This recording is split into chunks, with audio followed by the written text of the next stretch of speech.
Umaga pala, nag-spray ako. Medyo wala ng ulan. Timing naman na tapos na ako mag-spray, umulan. Ayan, may tubig pa. Saka yung kanal namin hindi naman masyadong malalim yan. Ng araw ng umulan, 4 na 4 days ng ulan.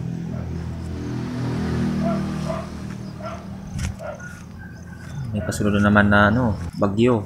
Ayan, ulan na naman. Pero tingnan nyo, lumalaban pa rin yan. Kasi yung pagkakaalam ko, yung sitaw, mahina yan sa tag-ulan. Mamamatay yan kapag sobra sa ulan. Pero pansin ko, sa sitaw ko ngayon, parang wala lang. Parang walang nangyari. Tingnan nyo. Lumalaban sa ulan. Dahil yan sa foliar na ginamit ko. Isang beses lang po ako nag-abono ng calcium nitrate yung ginagamit ko. Hindi ako gumagamit ng urea. Saka hindi ko pa nabunuan ng complete yan. Alam nyo ba, ini-spray ko yung abono sa tanim ko. Kapag maulan, hindi naman kakain yung tanim kapag maulan. Ang ginagawa ko, ini-spray ko. Sa dahon ko, pinapakain yung tanim. Ayan po.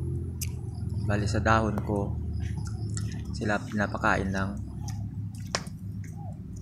Ako nagpapakain pala sa mga tanim ko para hindi manibago at may laban sila sa anumang klase ng sakit.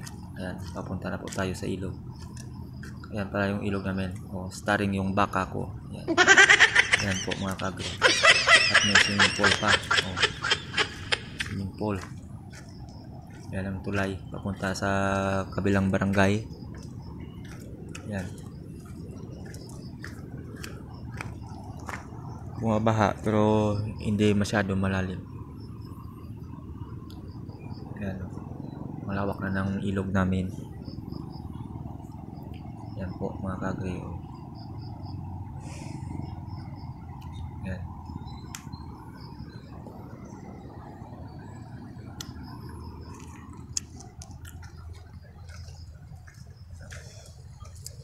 So, yan lang po muna mga kaagre.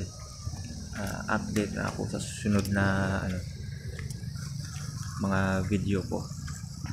Tsaka ipapakita ko kung ano yung mga ginagamit ko na pamatay peste.